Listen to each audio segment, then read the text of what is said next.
Hello all, the Morgile here. The following presentation is an in-depth look into the life and career of my good friend and civil engineer Brian, who has recently arrived at the conclusion that the standard heliocentric model is not an adequate theory to explain the world we live in.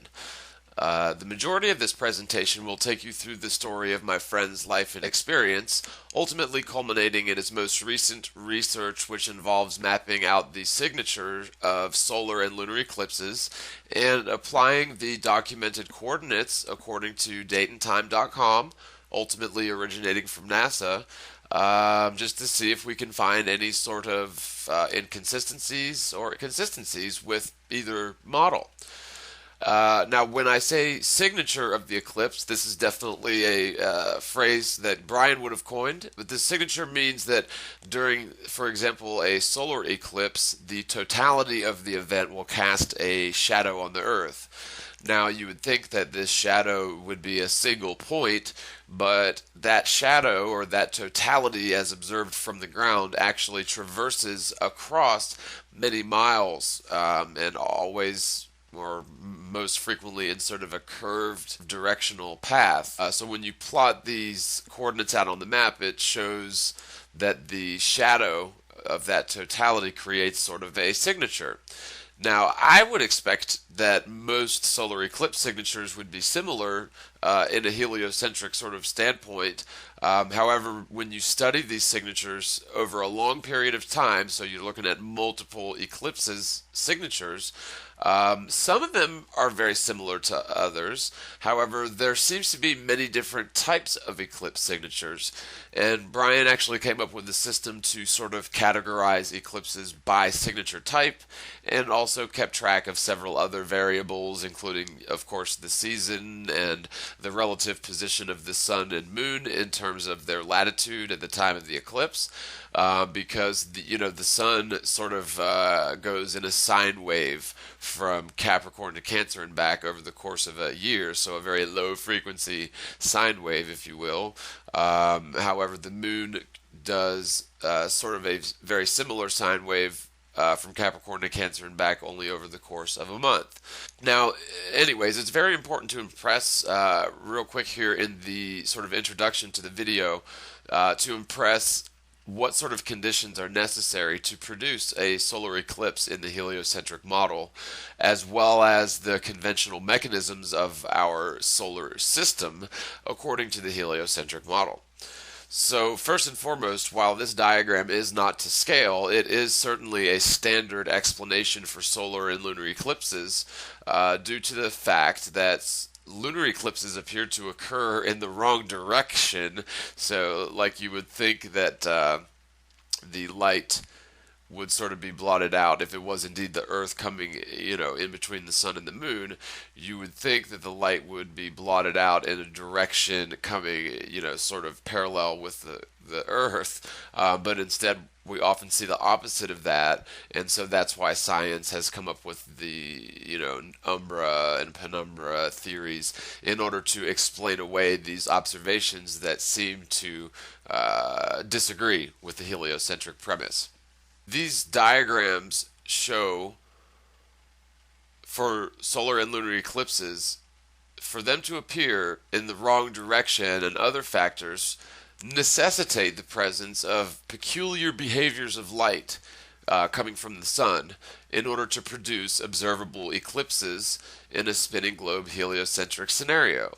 So, with all that being said, the alignment of the sun, moon, earth in terms of a solar eclipse that must obey certain rules, which are very, very rigid rules with zero room for error or even a minor divergence from the agreed upon globe Earth model scenario of any eclipse. It's very specific conditions that must be met, and there is zero room for error in order for an eclipse to occur. The globe model states that the Earth orbits the Sun on a single plane that's called the ecliptic, or you could call it the solar plane. It's theoretical in the heliocentric model.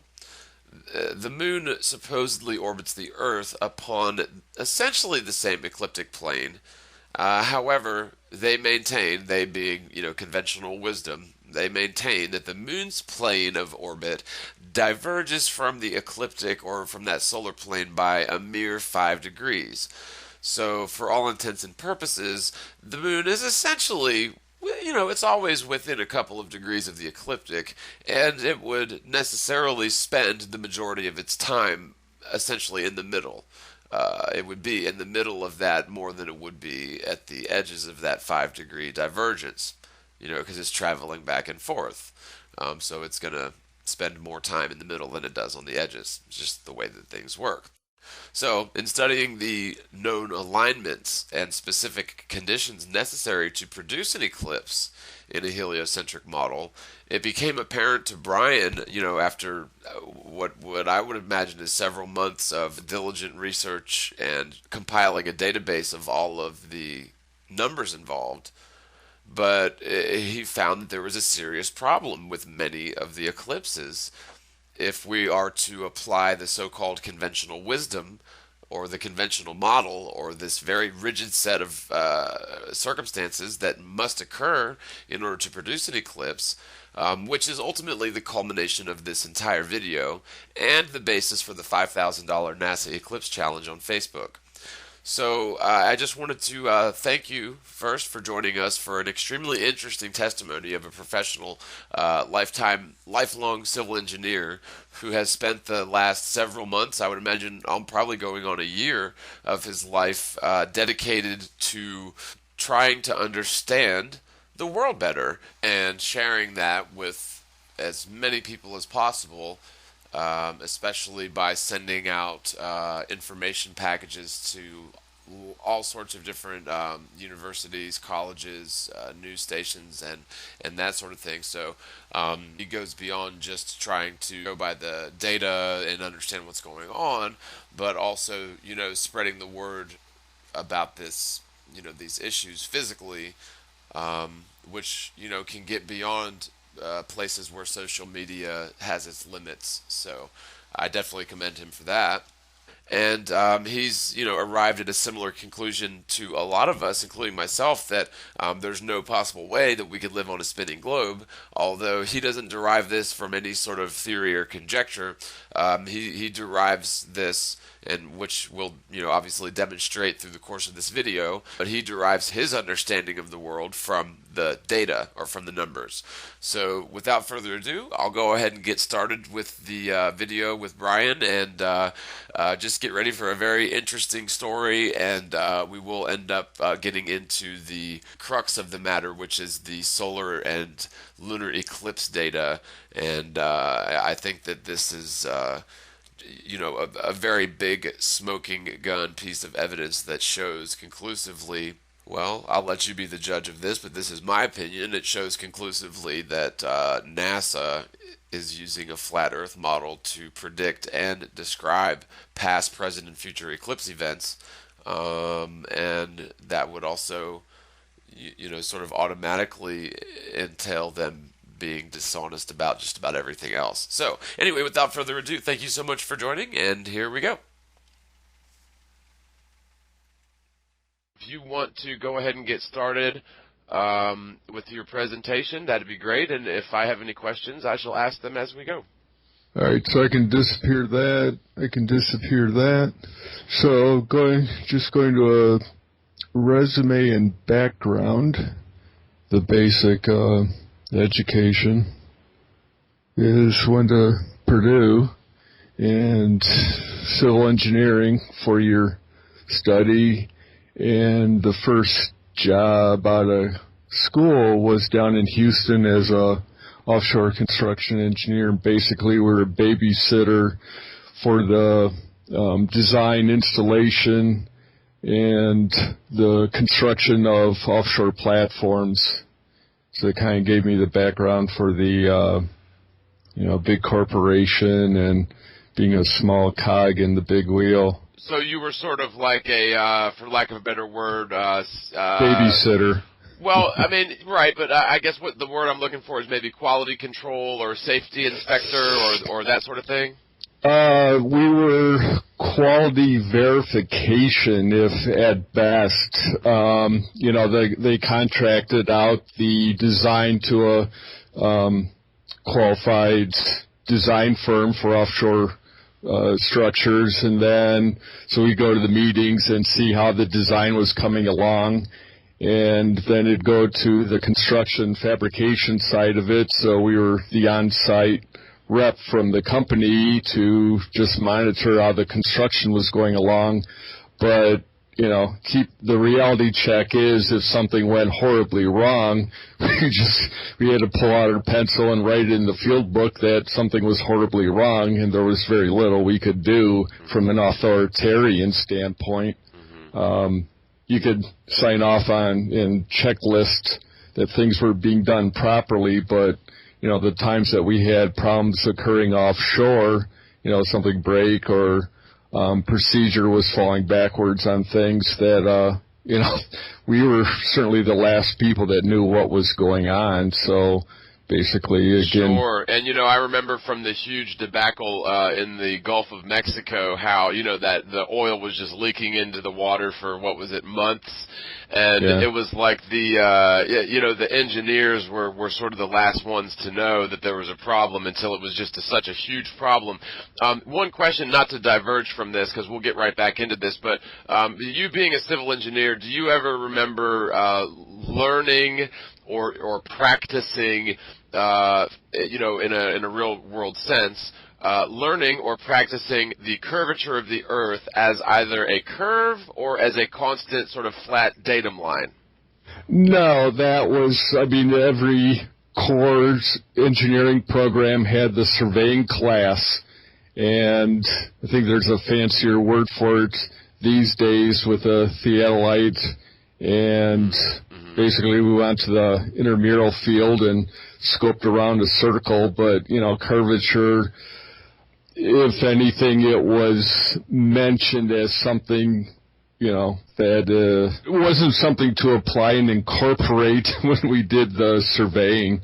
Right. And, another thing that I see repeated a lot is that people have the misunderstanding that the curvature should be 8 inches per mile, which, that wouldn't make a big, huge difference in a bridge or a building, but when you realize that the actual equation is 8 inches per mile squared, that's a pretty big curvature when you're talking about large structures or bridges. So I just think it's important to make to hear it straight from the engineer's mouth that that you may learn a little bit about curvature, but in practice, in practical applications, it's not used. It's it's something that is just not taken into consideration.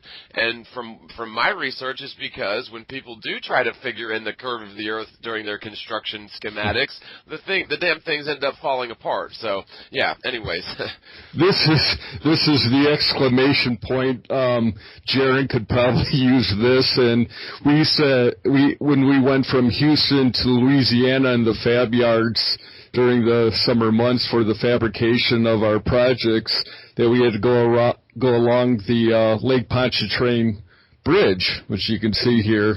And I think it's 23 miles from end to end, and there's absolutely no crossover.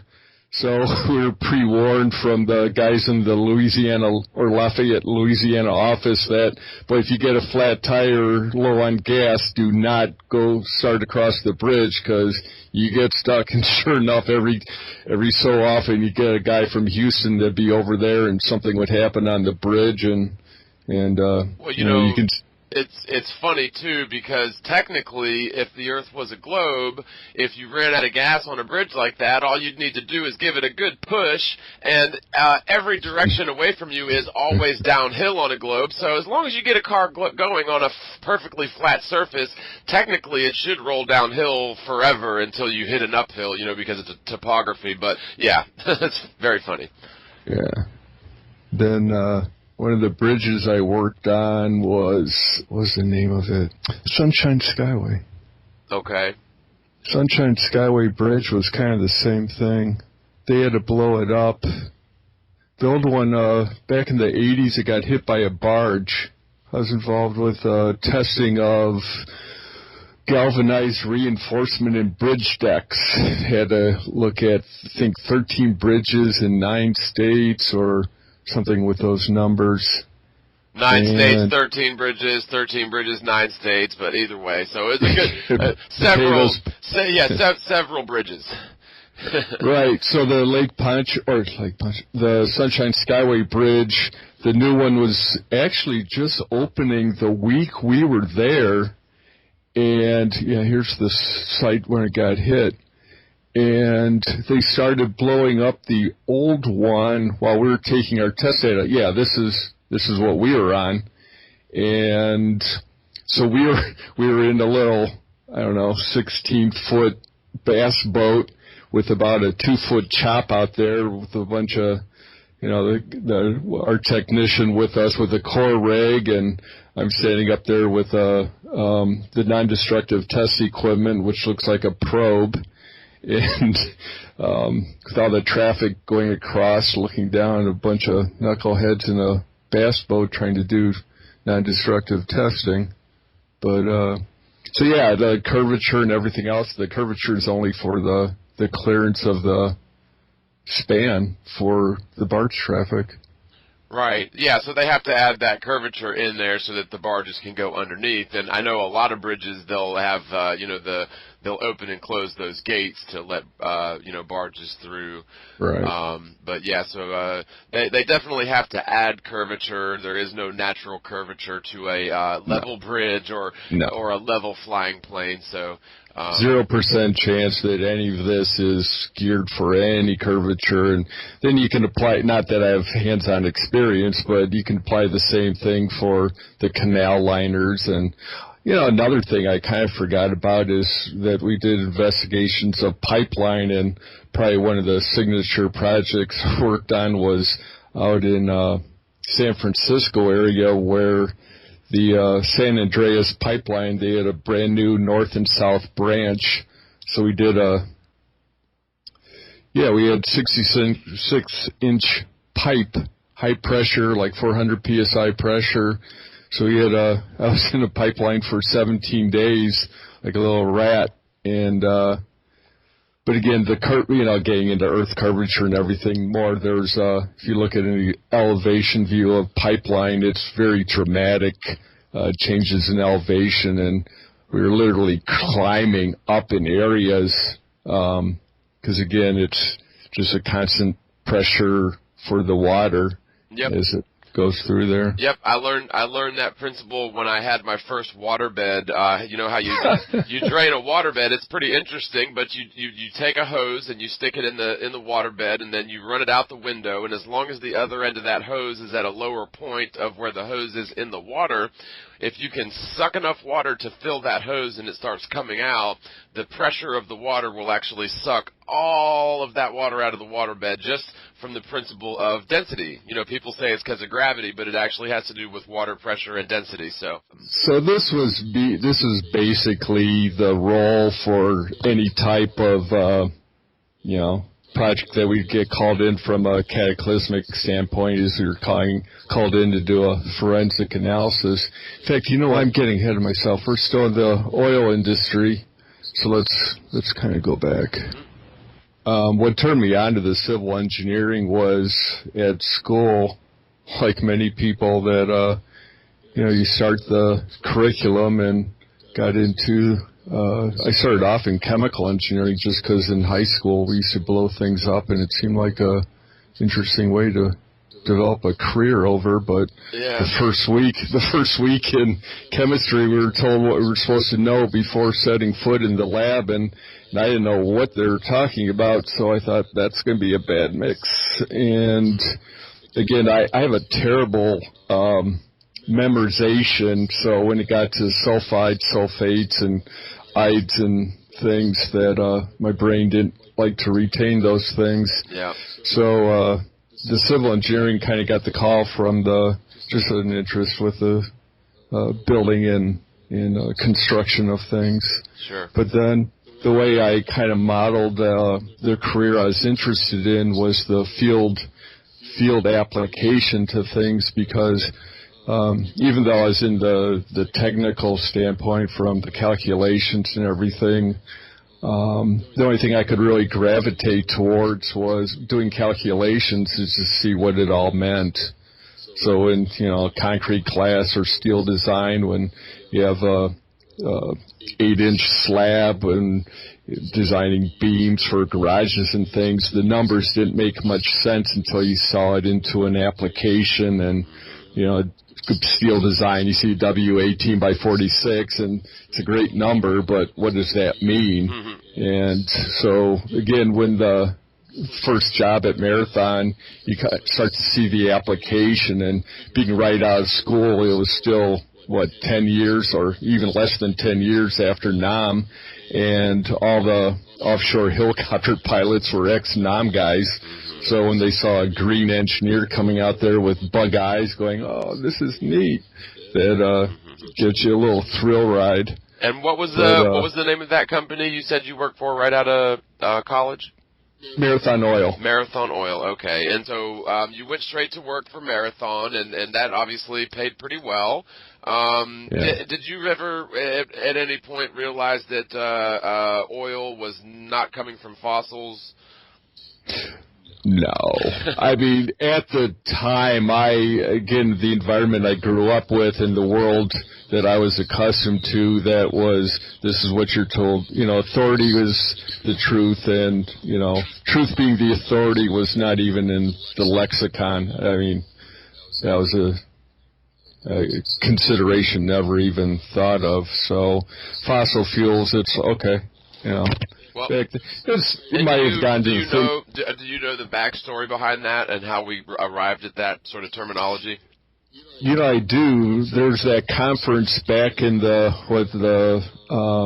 World Fair in the 1893 World Fair that they had a conference. Well, here's the way I understand it. It may be connected to that, but it was Rockefeller who owned Standard Oil, which basically was a huge monopoly on oil, but he also had a huge monopoly on the transport of oil.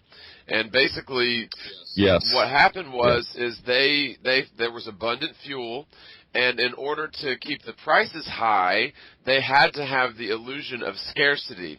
So they had a team of payroll scientists, much like the American Dental Association, gave the green light for fluoride. You've got this other sort of paid shill groups of scientists who back the notion that oil is scarce because it's made from fossilized dinosaurs, believe it or not. And so this whole thing was made up. In fact, it's been totally debunked that oil, raw crude oil is not coming from fossils, but yet still to this day the terminology sticks because it was this effort by Standard Oil to create the illusion of scarcity. Now, to finish off the point, Rockefeller made most of his money by selling the oil, but also by transporting the oil.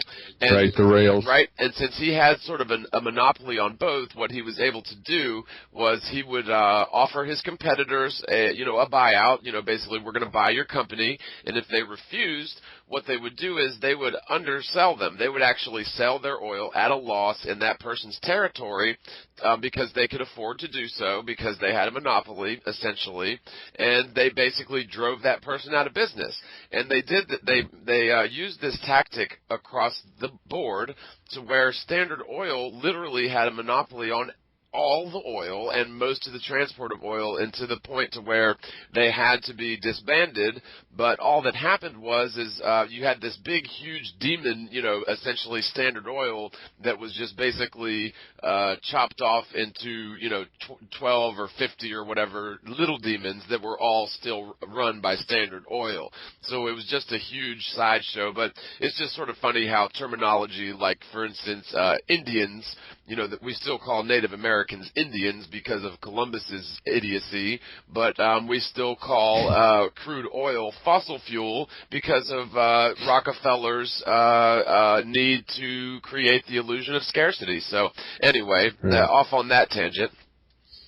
Well, gets into the carbon. Does oil have DNA? Right. Would that be the exclamation point on? No, it's not from from Well, and the dinosaurs? huge disproof. There's two big disproofs of it. One is oil is found many thousands of feet beneath the lowest fossil. So Correct. you Yeah. know the lowest you'll find a fossil is something like, I don't know, Right. 20,000 feet, but they'll dig for oil 60,000 feet. So how could that possibly be coming from a fossil? But then the other thing is these oil wells that they've said have been depleted are now being replenished with oil. So what, are more dinosaurs dying under the earth? No, it seems like this crude oil is more of like a lifeblood of the planet, and you know, I think it's probably a bad idea to keep on pumping this stuff out, especially when we don't even need it. We can have free energy. So the world itself is a free energy device, anyways. But I definitely want to segue into your ultimate career path, which was, correct me if I'm misspeaking this, but you were essentially a professional fact-finding witness. Oh, yeah. We'll go through then the next few. Everyone's focused on the target audience being those who don't know. And I don't know, for whatever reason, I'm targeting the people that not only do know, they've based their career on this entire fallacy. And I know we're not going to get into it on this round, but the whole thing with approaching all the astronomy courses at 746 colleges. Yeah. You know, as I'm going through the mailing list and identifying all the community colleges that teach the elementary astronomy class, if they don't know what the real shape of things are, either they're a horrible, their intelligence is just totally compromised, or they truly know and practice the deception. Well, and you know, this is something I've been struggling with, but you know, again, you got to keep in mind, every single person in this world, especially the astronomers and especially the professors, have been brainwashed into this lie since they were just little toddlers who couldn't defend themselves from it, and nobody ever revisits the topic skeptically, ever. And so, you know, astronomers, I have heard anecdotal evidence of astronomers, and for example, Robert Sungenis, who's probably the biggest proponent for geocentric globe Earth, but he, you know, his sort of backstory, how he stumbled upon this was an astronomer friend of his that was a professional astronomer, told him one day, there's no way that we're going around the sun. Something's wrong here. And Right. you know, astronomers do notice this sort of thing, but the conclusion that the Earth is flat and stationary is just so far removed from the realm of possibility. You know, I strongly believe that most of the people in the world, including the astronomers, are not lying, because technically to be lying, you have to be, you know, intentionally deceiving someone.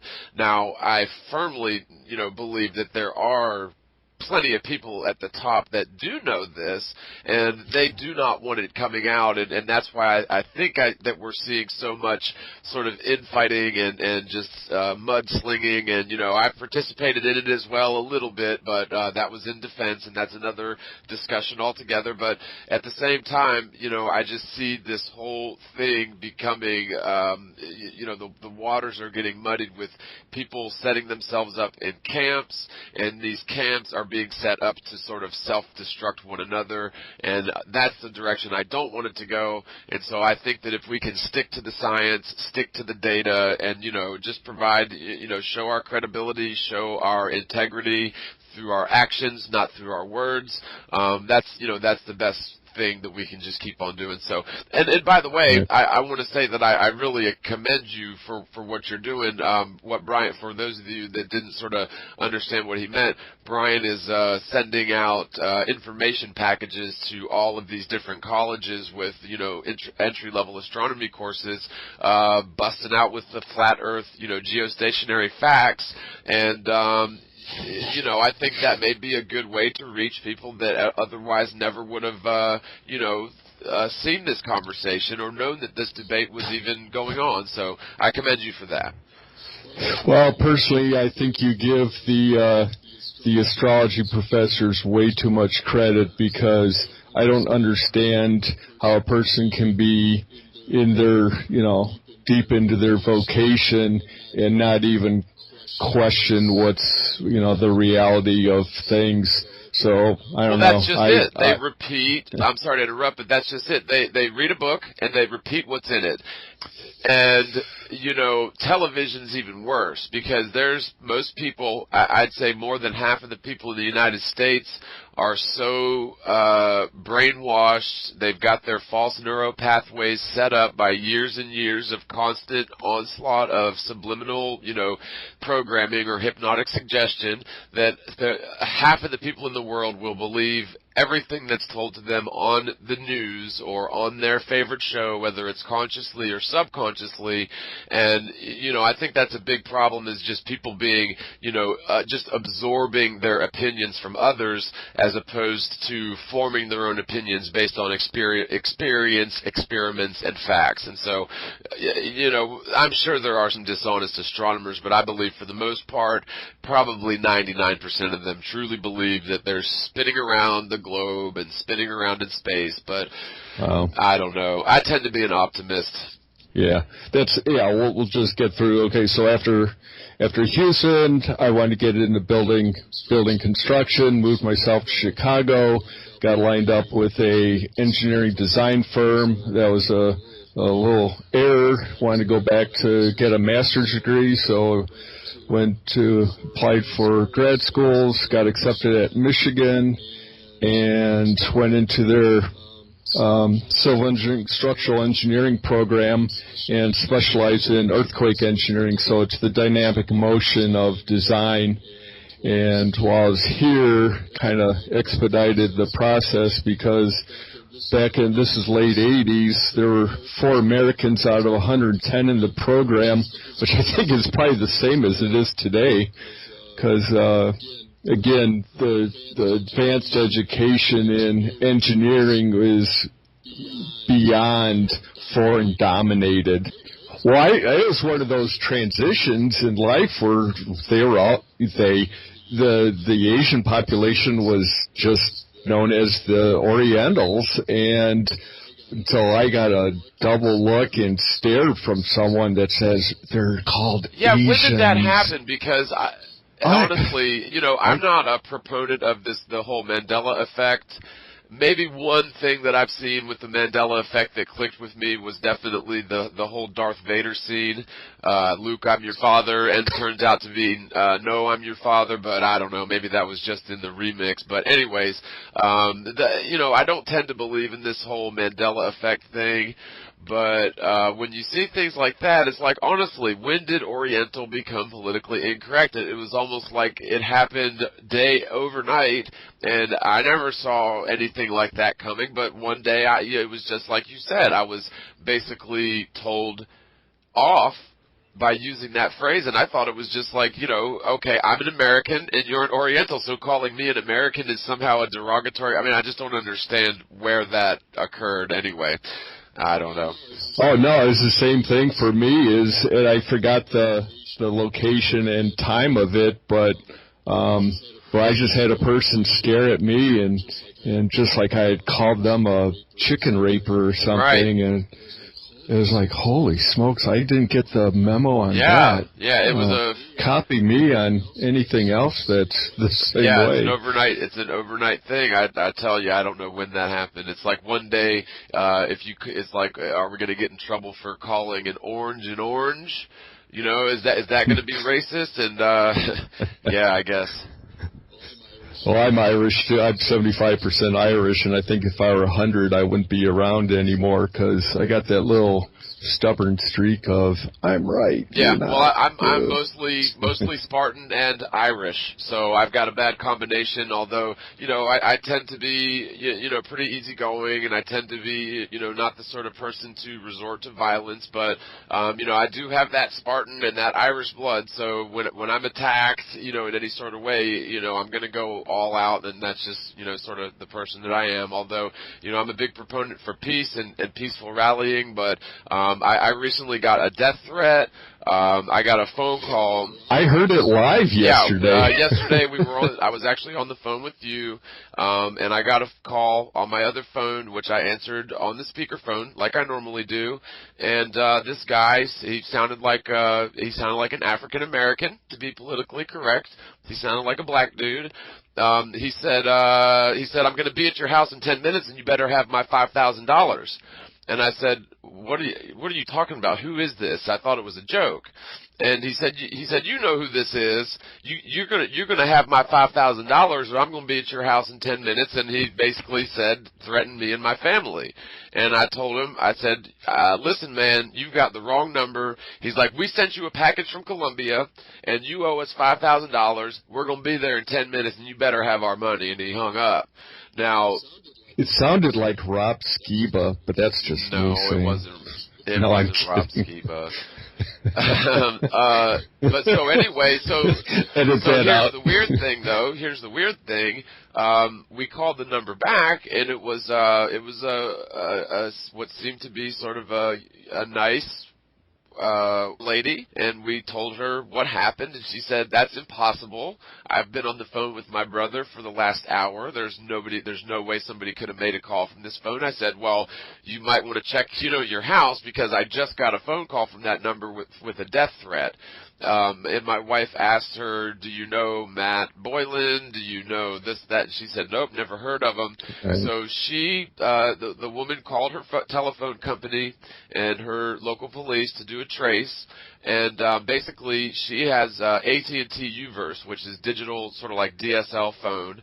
And apparently what this person did was tapped into essentially cloned her digital DSL phone line and made a call from a proxy, which means they may have done it online, or I don't think they actually physically went up to a telephone pole with, like they do in the James Bond movie. They probably just did it online with, IP masking. But they basically said it should be pretty easy to trace. But yes, I got my first death threat yesterday, and so I'm being, sort of attacked and threatened from all sorts of different directions. And, if that person who threatened my life yesterday is out there listening, just know that I do sleep with a 38 special under my pillow, and you're more than welcome to come down to South Carolina, and we can talk about that. But anybody that is going to attack my personal character or threaten my family, I'm not going to stand for that. Although, I'm probably one of the nicest people you'll ever meet. I just don't put up with backstabbers, liars, and people that attack me, unprovoked. So anyway. So I was at Michigan and got the master's. We'll just go through that, or not through the program, but so after Michigan, first job I got was at Construction Technology Laboratories, and I did want to get into,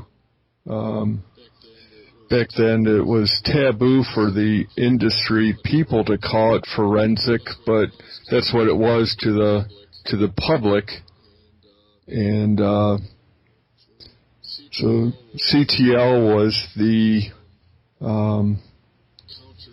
counter to Wisjani Elsner. It's kind of like the McDonald's, Burger King, the yin and yang of the industry for forensic engineering and consulting. And basically it was the difference between blue collar and white collar, and CTL was the blue collar of things, and it was just a great fit. By chance, not by. So, and just so that for our audience members that don't know, and I may be cloudy on this, but blue collar is more of like boots on the ground, sort of working class, where white collar is more of an executive type of position. Is that correct? Okay. Yeah, we wore jeans to work, and in Wisjani we're more of the white ties, or no white ties, white shirts and suits, and they look prettier, and we just got a little bit dirtier. And again, that's by reputation. Not to say that they didn't have the same type of guys that we had. Well, I'll tell you, a clean engineer is a lazy engineer. Let's put it that way. There you go. Oh, we had, going back to marathon, the corporate stories where I had a boss, Jake Fosher, and he'd be in at 6:59 in the morning, and at 4:01 he'd walk down the hallway and turn everyone's lights out. And our work hours were from 7 o'clock till 3:30.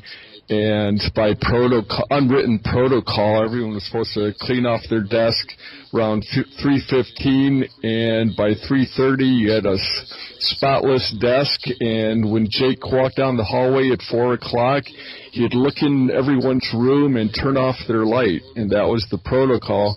And of course, knucklehead guys from Purdue who worked overtime because they liked what they were doing or had to do what they were doing, I'd be at my desk with what was the radio?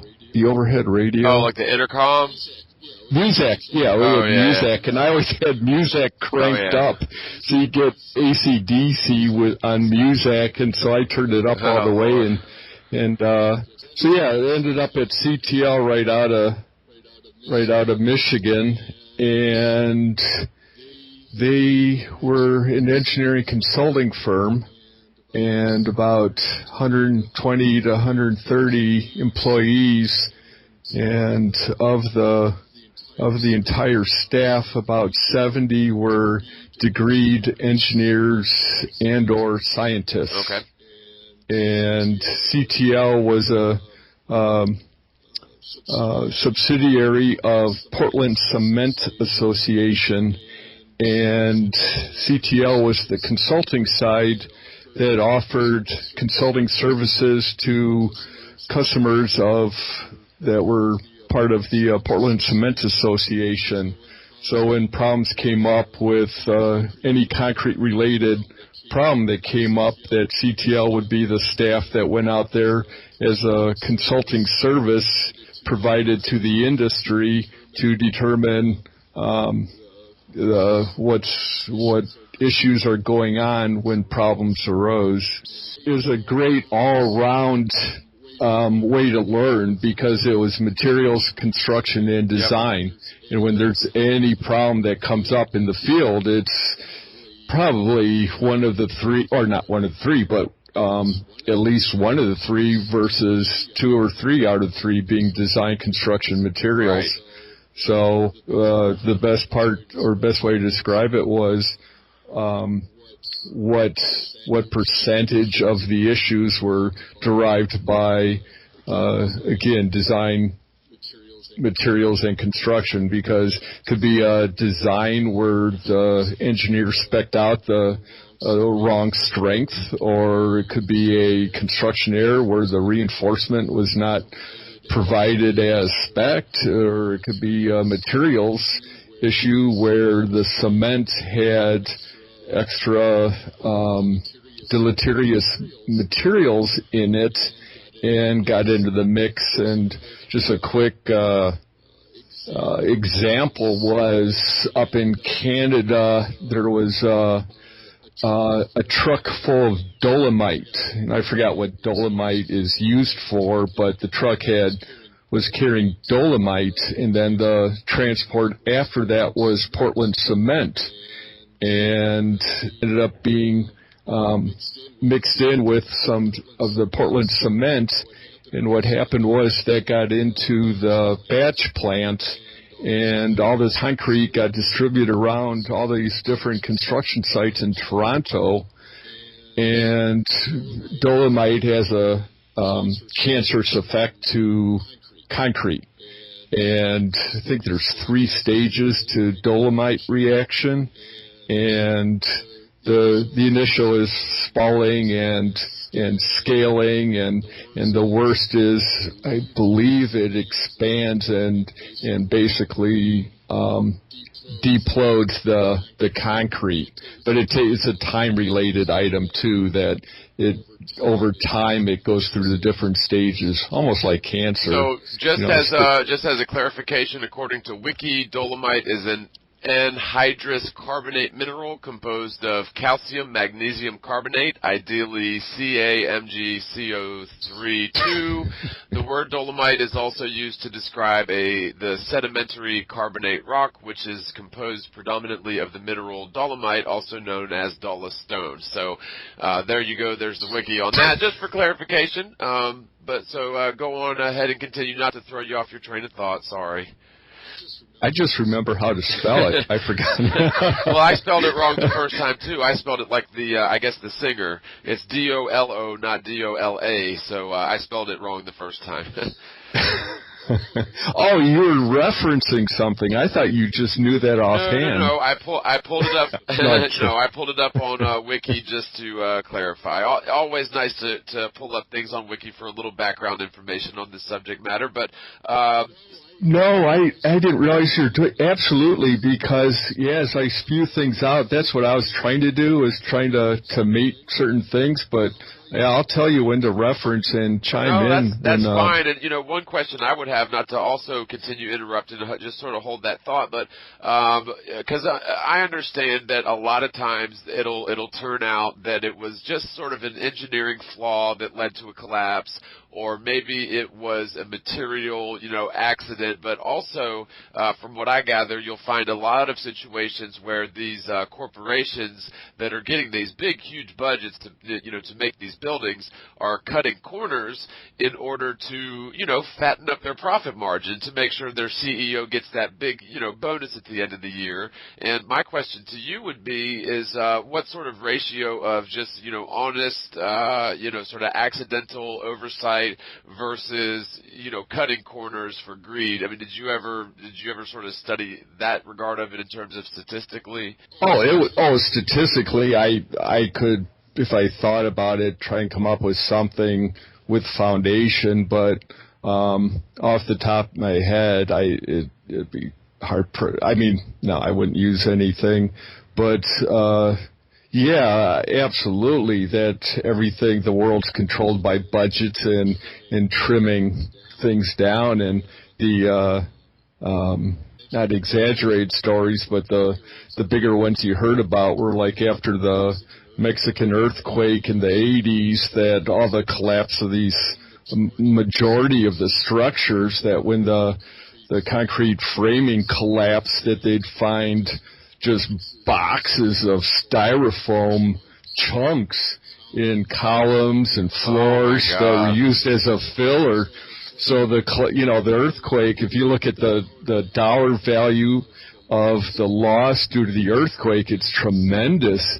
But a lot of that was because of faulty construction. And the same thing happened in Korea, where I don't know if it was an earthquake or I think there's a supermarket that collapsed, and we were involved with it, and people went to jail, and I wouldn't doubt if there was a death sentence to some of those.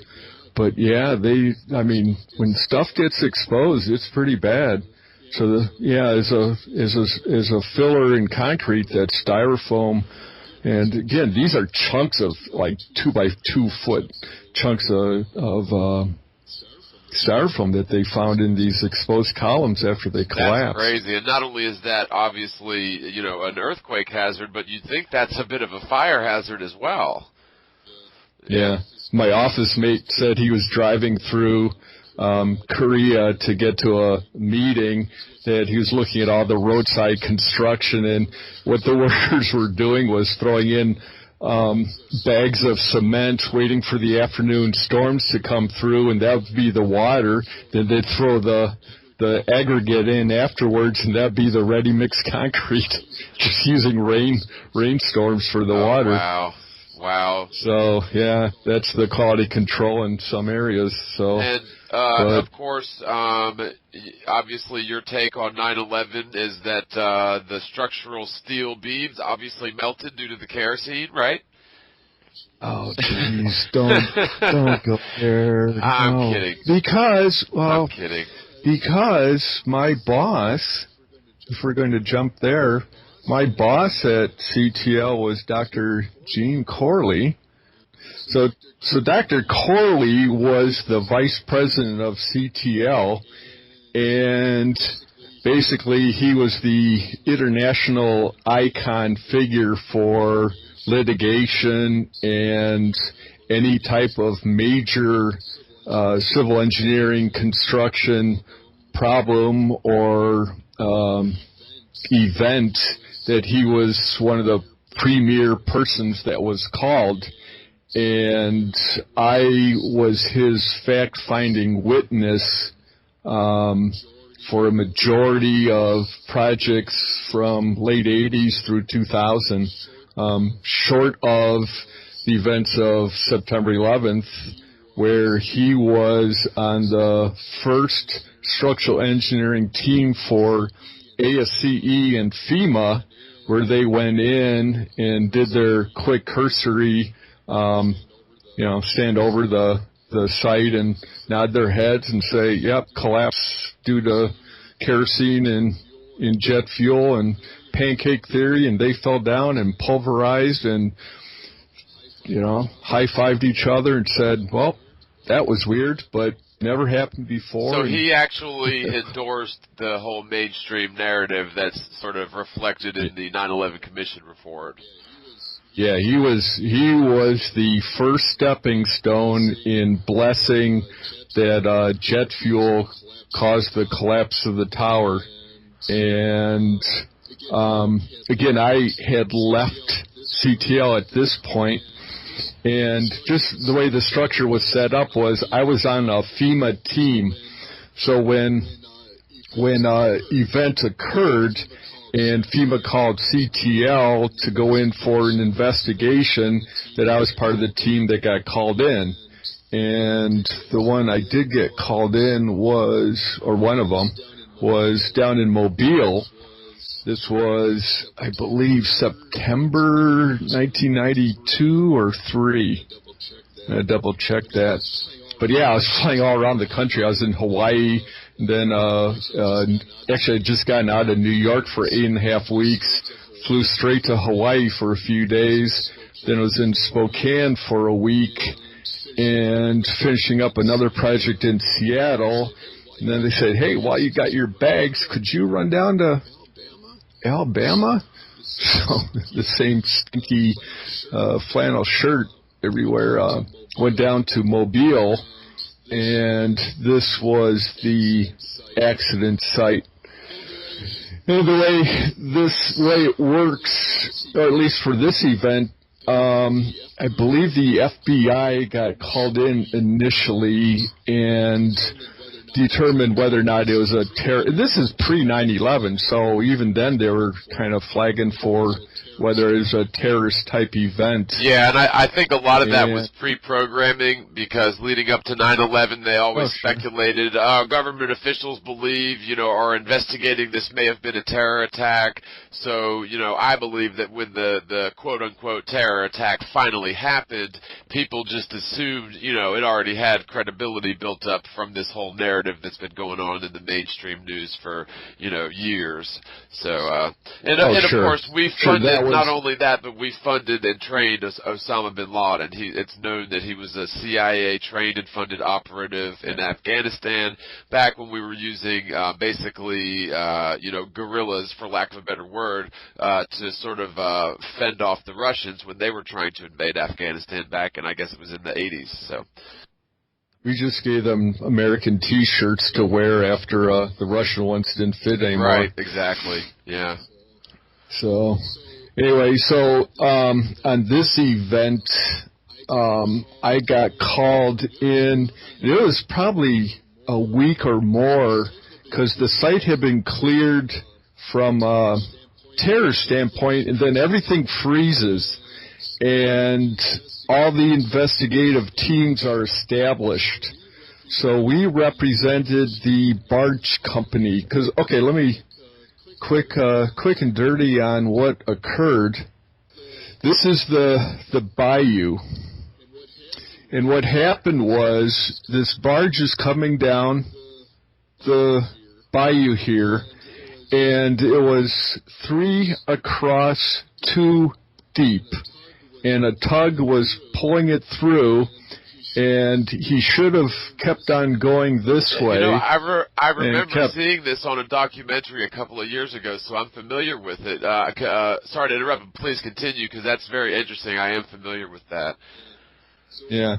So what happened, and again, this is where you get into the nickel and dime stories. So the barge captain was coming down here. It was foggy, and instead of catching this turn, he's hauling the 3 across, 2 deep back, and coming down here. A bunch of logs he was toting? Was that what it was?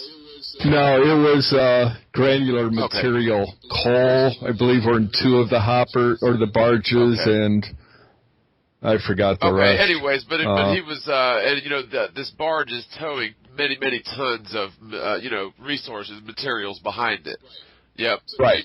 So basically, you've got this slow motion ram coming down the river, and again, fog, so he wasn't going very fast. And when he approached here, took out the bridge, and I think they got not half a mile, but halfway through, realized they took out the bridge, and as they were calling it in, the train had just left Mobile. Mobile's over here, and left the station and approached. They clocked it at 70, 71 at this point, and the bridge was taken out, and the first loco was here. Second one spun around. I'll go back to the other pics from the other side. Then this was the first passenger card.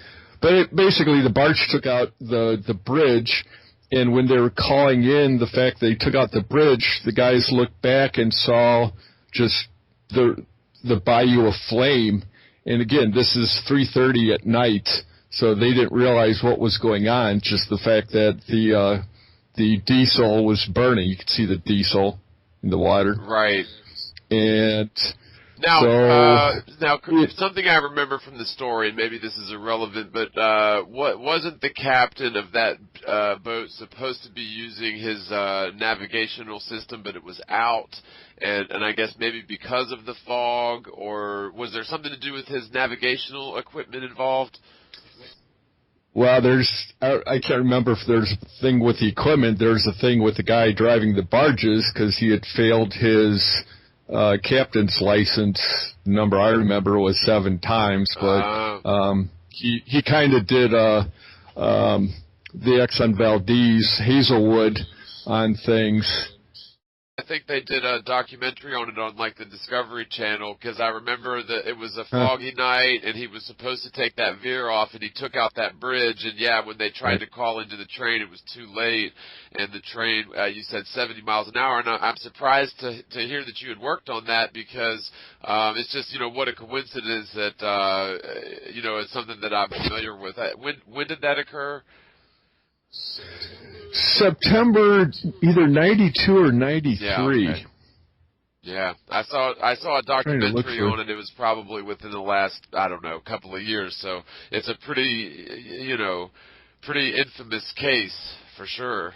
What happened was there were 47 or 49 fatalities, and this was the car that was partially exposed, and a lot of people got out, but I believe this is the tip of the car that had all the fatalities, because you see just the very corner of it, and again, this whole area was aflame.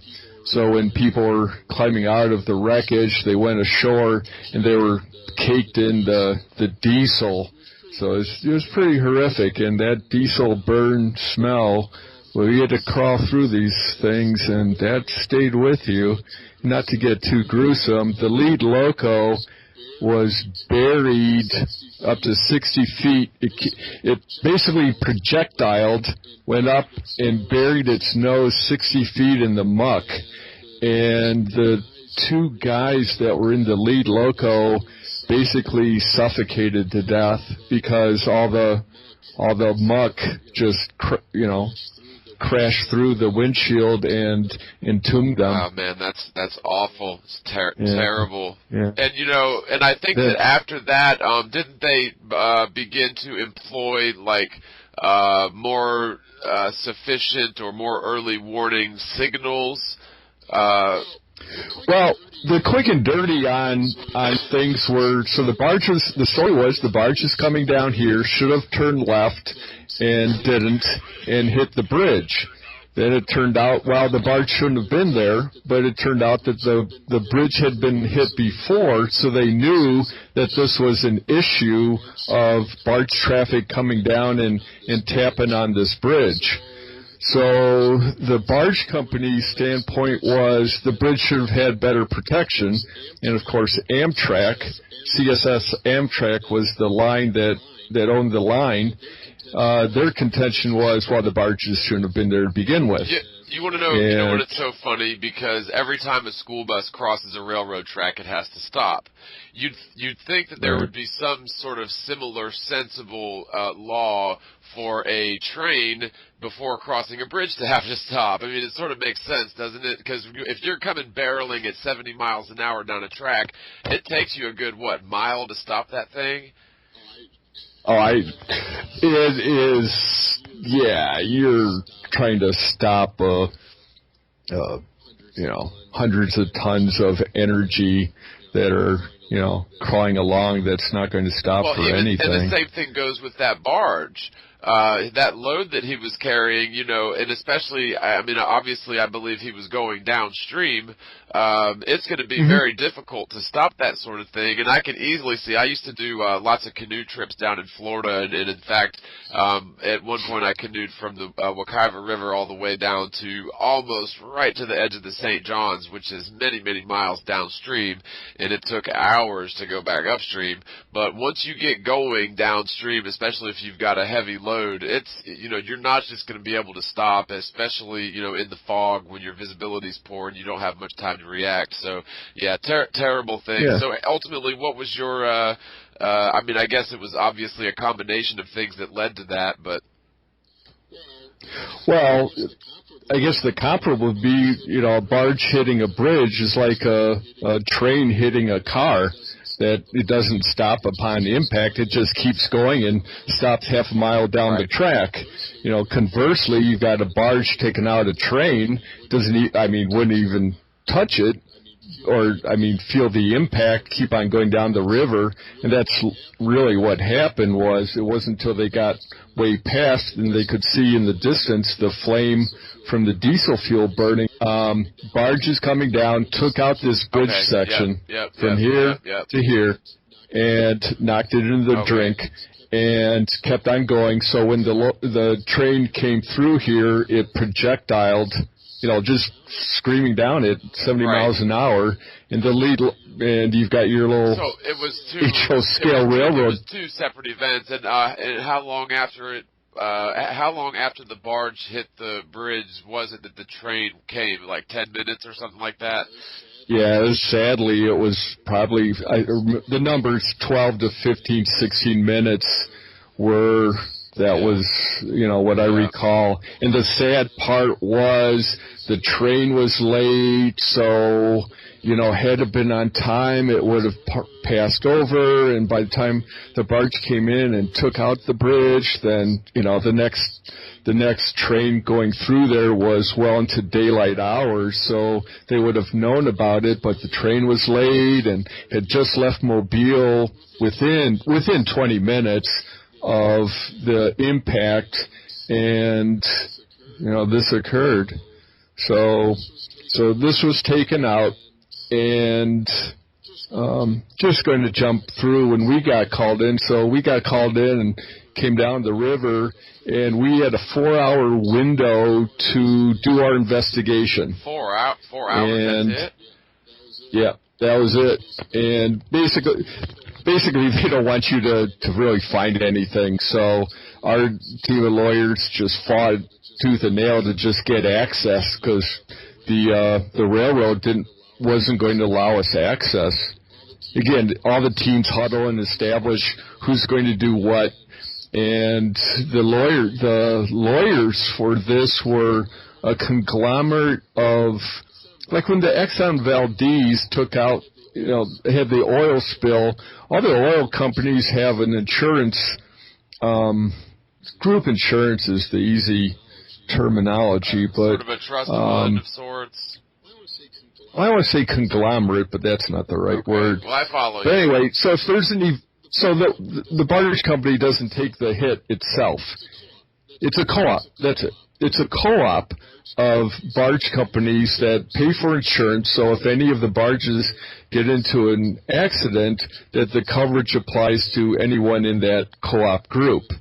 So the attorneys we were working for were a group out of the UK, and so a bunch of Brits came over and were kind of organizing, just trying to get access to things. So again, you had this comedy of personalities involved where you have a bunch of UK guys came over trying to deal with a bunch of Mobile police and OSHA and just a bunch of locals, to put it nicely. And the engineers from all over the country, and we worked with some Brit engineers that were consulted from the insurance company directly. Dr. Corley was called in from a concrete standpoint. So we did our 4-hour access on site, and this is a whole story altogether, was the test I had to do on the end of the pier here. Meanwhile, there's alligators. We're in a little rowboat, and there's alligators along the shore here. Joy. But so we did our test. But again, the test we did was a coefficient of friction test with water and fishing line and weights and things to determine the pedestals the bridge was resting on, what type of energy was needed to knock the bridge off the pedestal. Was basically. So we had our access, and then we had to basically document all the materials from the impact. So all this was collected up and taken to a storage site and documented, and it probably made at least a dozen trips back to Mobile for the whole chain of custody process, and rented that was just documenting what the materials from the accident, and then we had to transport all the materials back to our labs in Skokie and for metallurgy tests in another firm outside Chicago. And again, this was a good indoctrination to the litigation politics of major events. And the only reason I'm kind of bringing this up is not to name drop projects, but just for an Amtrak, and I don't like using just this accident, but you compare what we did here to the event on September 11th. This is a bad sidewalk compared to what happened in New York. So when you find out that Dr. Corley did a cursory stand over the pile and say, well, this happened, it was, the absolute converse of what occurs during these things. Why even bother sending anyone out there to look if you're only going to give you 4 hours? And of course, I mean, you can take a lot of pictures, but you'd think something like that would take, you'd really want to spend days out there really, getting down to the nitty-gritty, right down to the nuts and bolts of it. And, from a civil engineering standpoint, I see the easiest way to solve this would have been to put big, large lights at that sort of branch off saying, do not go this way, especially since the bridge had already been hit before. That's ridiculous. And as soon as you said that was the issue, that it was not lit. And that was the foundation for the barge. I was going to say it wasn't protected, but again, protection wouldn't have done anything. It was the lighting, that this was not lit, and it had a history of being hit, not taken out, but the bridge structure itself was a little swing bridge that had a center pier, and then cantilever, and it swung around. It was an old 30s. Didn't the train company try to say that the barge driver was being reckless, but really he wasn't going that fast? And was there some sort of allegations like that? And the train companies? I'm almost 100% sure that the train companies own the tracks. They own everything within 12 feet, in fact, of the sides of the tracks. Yeah. Yes. We had to organize about half a mile down this side. And basically they said, go. So you had a bunch of knuckleheads running down the tracks with buckets of material and testing equipment. We run out to the site, and it's, okay, go over there, and John DeLay, another guy in a little barge down here, and I'm standing over here and saying, hey, there are alligators over here, and climbing, and then the little step ladder off of a bass boat or whatever. It was a bass boat. Climbing up from up here into a bass boat off of a little ladder and doing our tests and filling up water in a bucket and doing non-destructive tests with a coefficient of friction apparatus. And it was kind of a comedy of embarrassment, but that's what we had to do. And again, once that was the initial acute testing that was done. It appears to me as if there's a conflict of interest here, where you've got these big corporations that are basically hiring out these reputable companies to basically whitewash any wrongdoing that's obviously going to be found in the case of the railroad, which owns that bridge that should have had ample warning, and it should have been lit.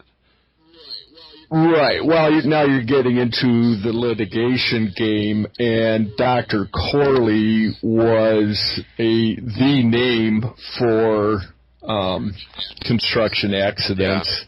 Yeah. The litigation game is that Dr. Corley was the expert witness called in to represent the barge company, and I was by title in the project the lead fact-finding witness, and we'll get into the labels of positions on the litigation teams, but as a fact-finding witness, it's all the quantitative assessment of things, and Dr. Corley provided his qualitative assessment of the facts that were found. Yeah, and it's almost as if the truth is just this sort of relative thing up to the highest bidder, right? Well, that's putting a pretty dark label on things, but it does occur. I mean, it's not that far out of the scope of possibility. Well, we looked at the competition as they would get all the city of Chicago work, and they were hired, and it was, we want to find this wrong with this structure, and we're going to hire you. So they kind of entered every project with a preconceived notion, and this is maybe mislabeling a little bit, but that was certainly the reputation between the two companies, and should probably be a little careful, but CTL was, we'll tell you what happened and everything else, and we gave lots of attorneys the bad news, or we gave them the news, and they had to determine, what they did with that bad news, and that's why it worked out real well for me as a fact finder. You don't care what, who and what. There's no preconceived issue. If you find out what happened and then let the lawyers know, and CTL didn't get in a lot of trouble. The competition got into trouble because politically they did great because they told the client what they wanted to hear. But from our standpoint is, boy, I'd rather know what happened and defend the truth than to defend something and hope that we can get through without getting beat up too much. So, again, I want to clarify that was then, and what's now is, I'm sure, a completely different industry. But certainly the reputation back then was CTL told you what happened. Yeah. But And it's so often anymore to where, especially in the media, they don't report on anything that they find. They just they take yeah, what the government agent with the official badge tells them and says, "Here's the facts," because the official yeah. person with the badge said so. And oftentimes it's the engineers and the investigators and the people that are supposed to be looking into this really aren't given a chance to do their job fully. Right. If we go to extremes to say that, anyone could have been bought off saying, hey, let's see it this way, sure, Well, and that's going to I'm talking happen. about But, more along the lines of the 9/11 Commission report. well, I think that's just another assessment altogether because there's just so many things. In fact, that's what got me into the whole issue of 9/11 was Dr. Corley's relationship with that event and his investigation. And when I started looking into what he did and realized how he did what he did and made the declarative statements off of his investigation, that's what got me looking into what may have occurred. And Now, here we do are. you remember how far it is from that bridge to the branch off that he missed? It looks like to me maybe. Oh, right here. No, that's what I was pointing at. This is where he should Well, have no. gone. What I'm saying is do you know, or do you remember how far it is from the bridge to that branch off? It looks to me like maybe half a mile, 3/4. Yeah, that distance. Yeah.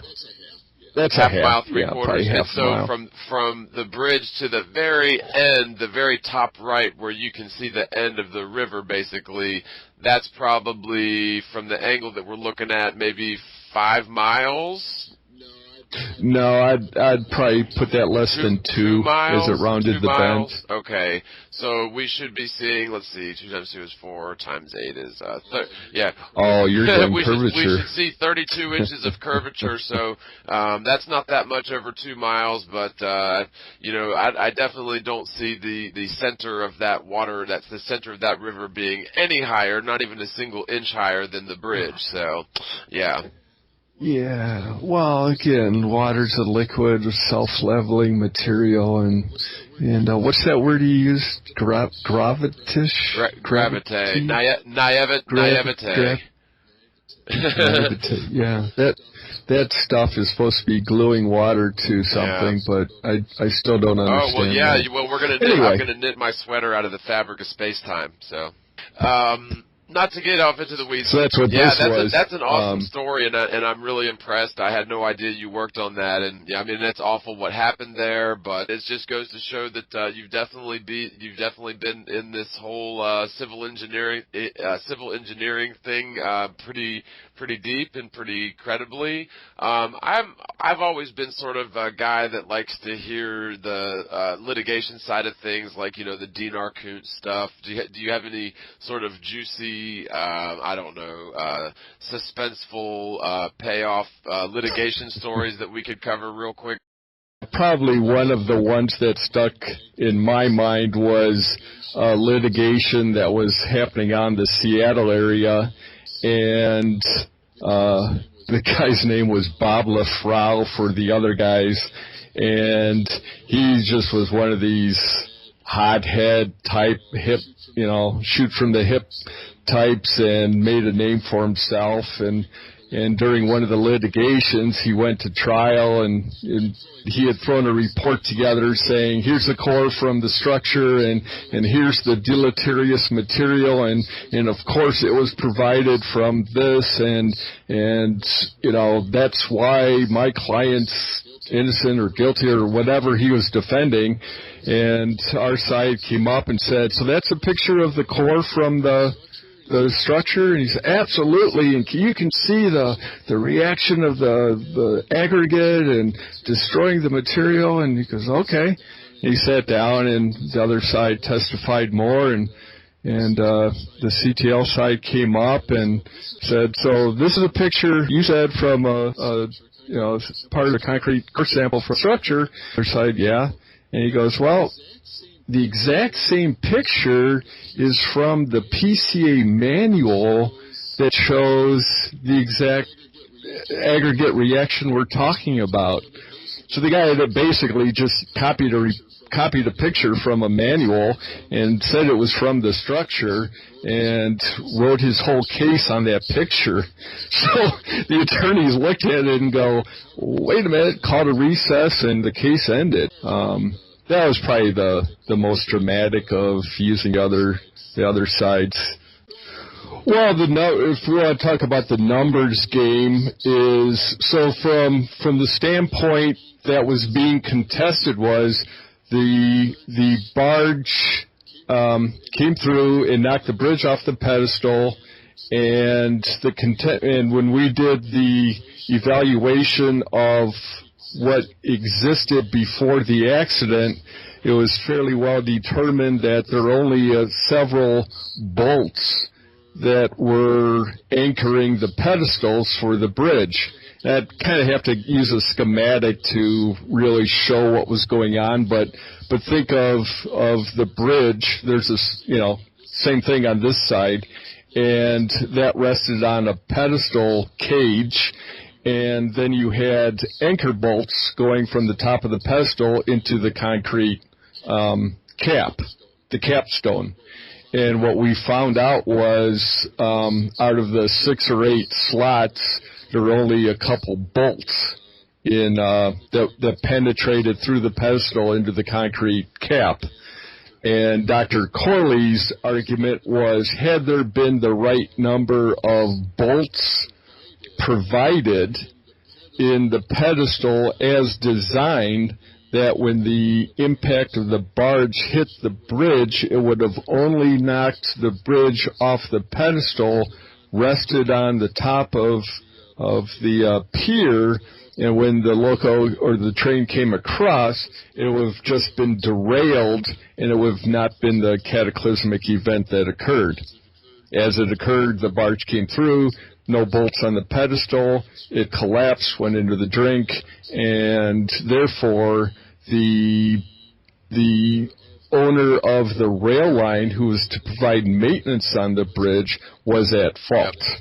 So that's the numbers game. We got a barge coming through, so the numbers team has to come up with, well, how much energy, or what's the mass of the barge coming through, what's the energy upon impact, and you got the shear strength of the steel, and would that have been strong enough to resist the impact of, or the force of the barges coming through.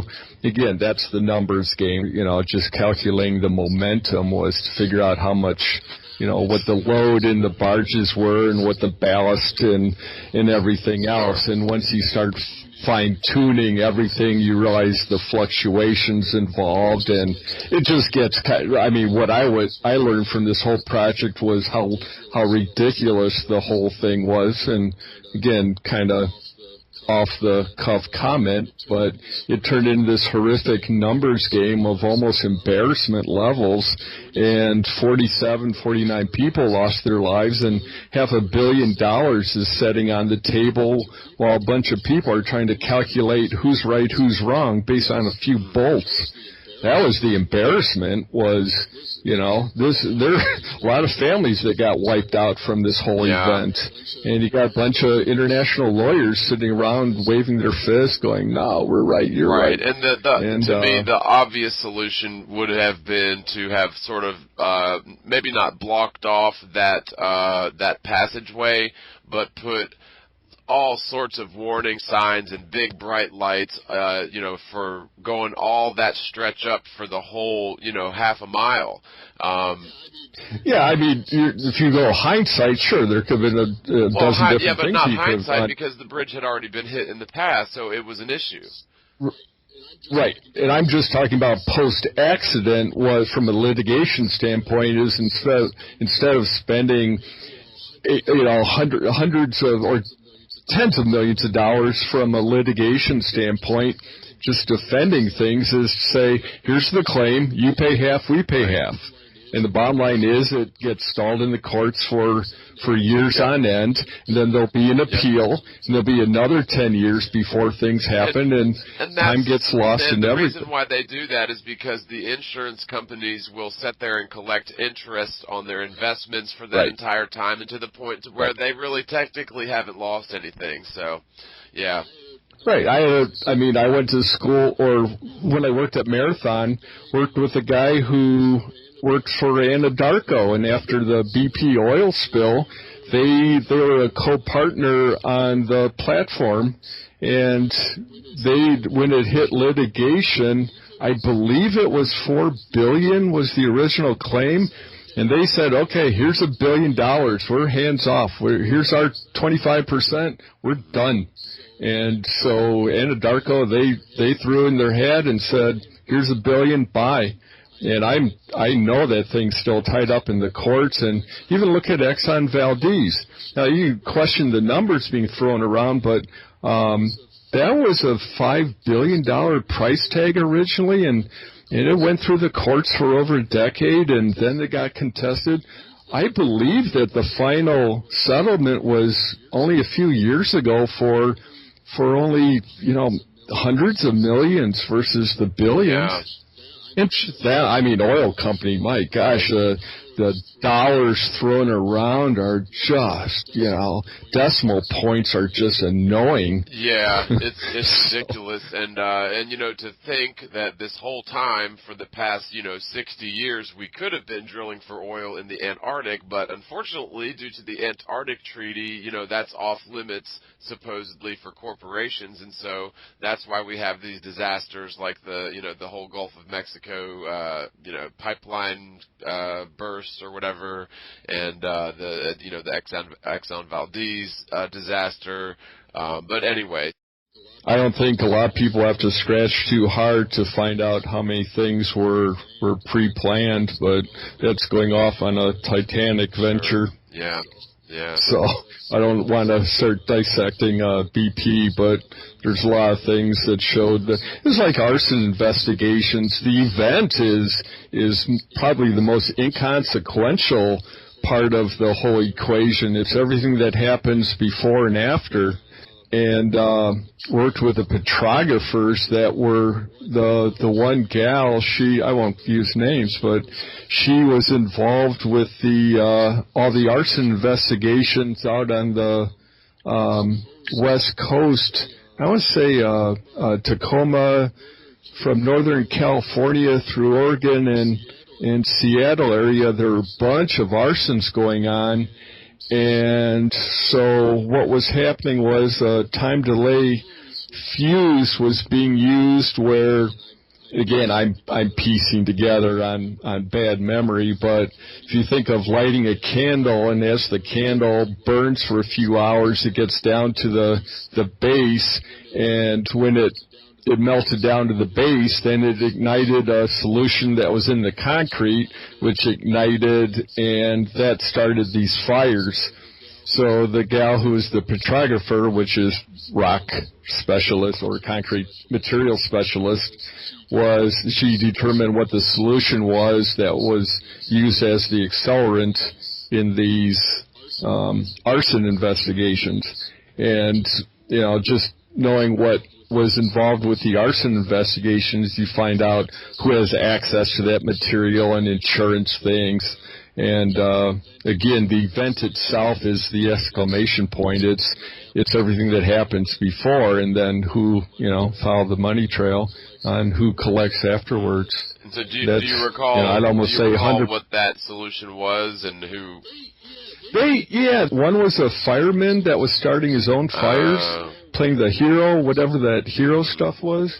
Remember, I start my fires and then I put them out, and it just happened to be and it might have been that one, or there's another one of, I don't know if they're fatalities, but certainly a lot of arson events going around the Pacific Northwest, and it was, the equivalent of a serial killer was a serial arsonist, and he was going around, I don't know if he was a paid arson, like I said, that's basically what, my peripheral, involvement was with these things. I just loved what I did, and so any of these projects that were going on, I'd get involved any way possible. Just like look at material data and sift through it and find out any anomalies and hand it back. I wouldn't even charge time to it. It's just getting involved from that standpoint.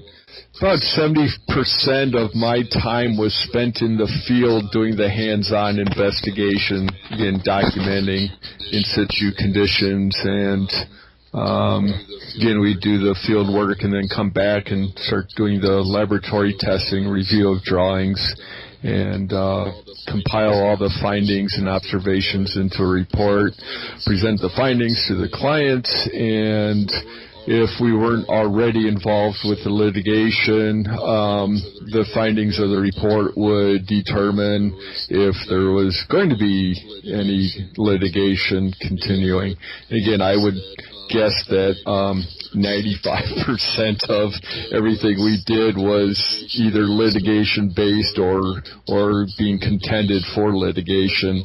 There wasn't a whole bunch of people paying a lot of money for high-priced engineers and consultants to find out, ooh, I'm curious what happened here. So, anyway.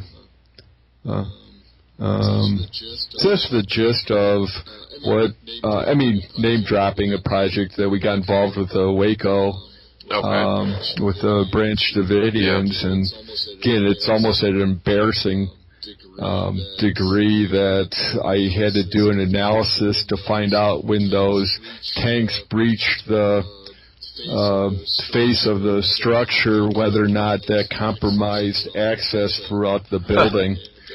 And it was used, and had to go to D.C. and get clearance for everything. And again, it's a bunch of number crunching for a very non-technical issue. But it's funny because if you cross an imaginary line in the Nevada desert called Area 51, they'll shoot you.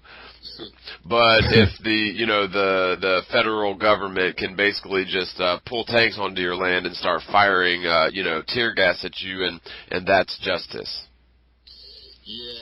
Yeah, it's obviously we got a very biased side of the story because we were 1 degree of separation from the players involved and went through their testimony and had access to a bunch of non-public items like all those FLIR tapes. I think FLIR is forward-looking infrared, and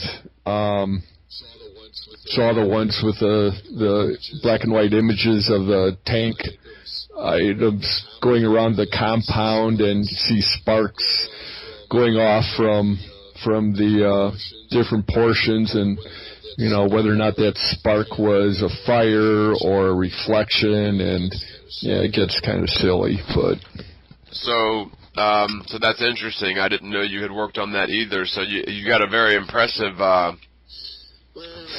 Well, I was just so fortunate to be involved with people that were just had names in the industry, and again, the fact-finding witness is a supportive role, and I fed the names the information where they would be the ones testifying and basing their opinion on what I found.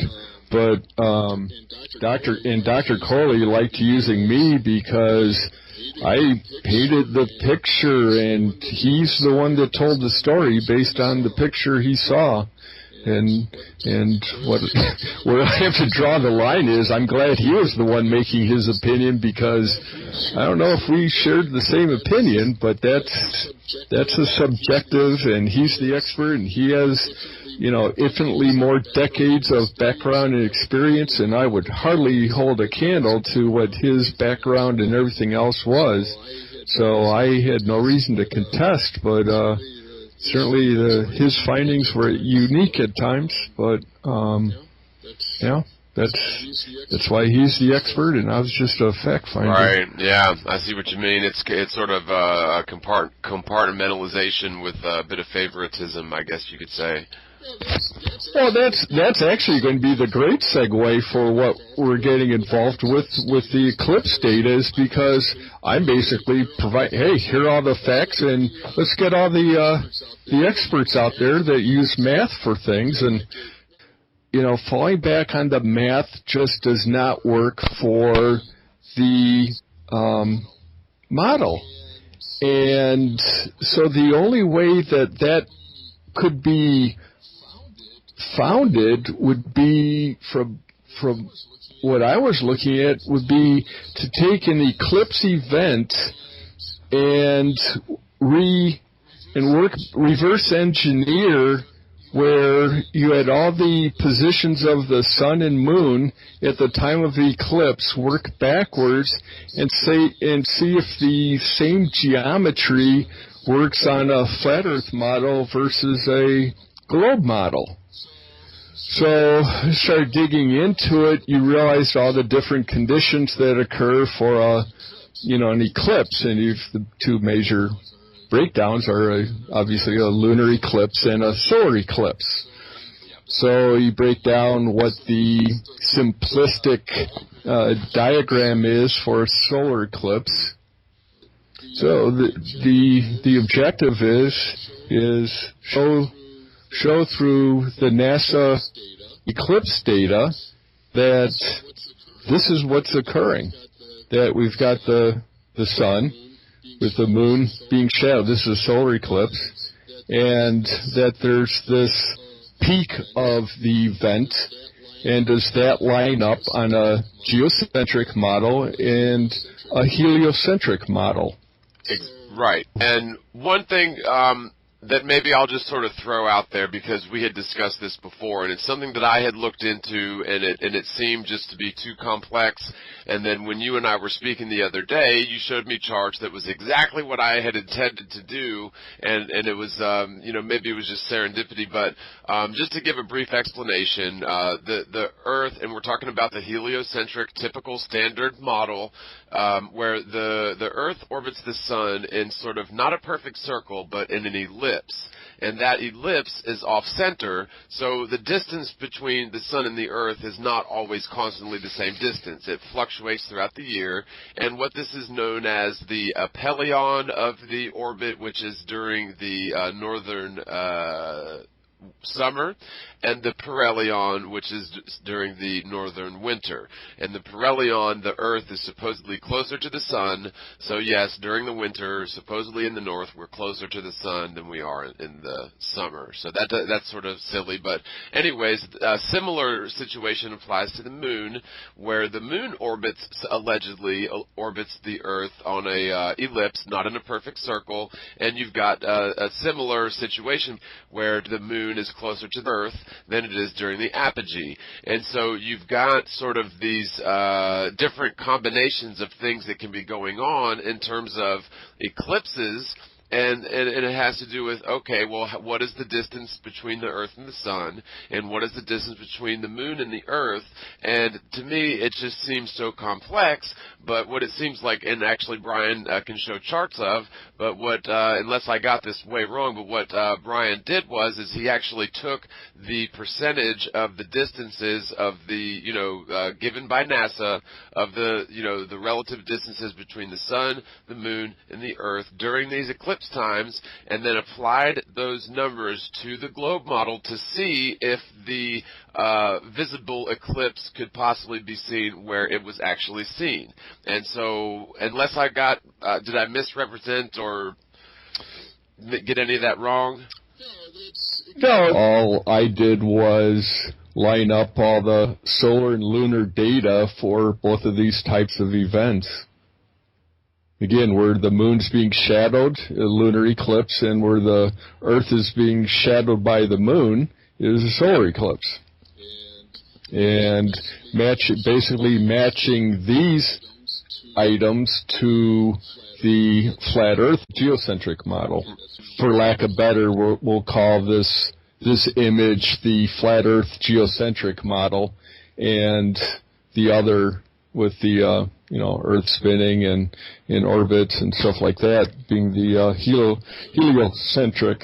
So what I did was that in order for each of these eclipse events for the lunar and solar position to match up, is I took 4 locations in across a similar latitude, and tried to go as far north as possible and as far south. So that's around 70 degrees west is where I could get solar data for up into Canada being the most northern point, and the tip of South America being the southernmost. Now, as I went through all the Antarctic data yesterday, I probably could have pulled points off of Antarctica, but then it got to some areas where there was no solar data. It was sunset for the entire time, and below the surface and above the surface constant, so there's no sunrise, sunset.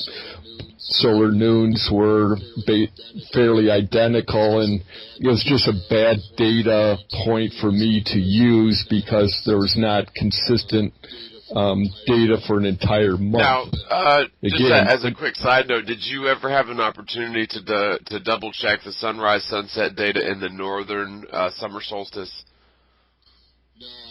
No, I just looked at Antarctica throughout the year, and they did have periods that were, sun below the horizon and above the horizon with no setting or rising. So the thing is, it was just real questionable numbers because it wasn't a slow incremental where you get a little portion of the sun. It went from no sun to all of a sudden the sun was up for 4 hours, and it was just such a dramatic jump in what was going on. I couldn't perceive what was actually occurring. And not to say the numbers were questionable, I couldn't understand them enough to realize what was going on because they weren't occurring around the solstice. It was always a month before or after solstices, like February, all of a sudden the sun pops up, and it makes sense as it travels from its southernmost position and starts moving northward. But for me to use it as data point to this, I took this on as originally to look at tides and what was going on with tides, and it just evolved into this. Hey, wait, we can probably get a bigger piece of the puzzle resolved. And looking at these numbers, and we'll go into great detail so that all of you math whizzes out there can double check us and apply these numbers yourself. And we're taking numbers directly from NASA. Is that correct, Brian? Yeah, the website is time and date, and there's a reference that goes directly to NASA and the NASA imagery for the ecliptic event. So I'm going to, if not directly related to, they're indirectly because they use the NASA Adobe files for each event. Right. That depicts what was occurring. So the point is we're going to be using mainstream, scientifically agreed, peer-reviewed. This is the mainstream accepted narrative numbers. These are the numbers. NASA would endorse them. The institutes of science and all of the Ivy League colleges would endorse these numbers. And what we're going to do is we're going to show, using their very own numbers, that certain ecliptic events are simply not possible on a spherical Earth, and we'll get into the details and the numbers and explain with graphics as to how this all works. This is an attack on the individual and using those two individuals by name. It's on the principles that they're standing behind and using as their defense. They're the ones that are using it for their defense. And that's what's being challenged, is their position, not them as people. It's an entirely different issue. Personalities are one thing. It's come to the table and talk about the You want to talk about your numbers, so that's the whole what's on the table. Well, with that, Brian, let's wrap this thing up. This is end of the section 1. Thanks everyone for hanging in there with us. Stay tuned for section 2. It may be up already, or if it's not up yet, I would suspect that we will have part 2 up within the next week, after releasing this or so, somewhere along in there. So stay tuned. Don't forget to subscribe to all three of the channels. And thank you so much for your time, Brian. Looking forward to doing it again soon. And with that, I shall bid you farewell.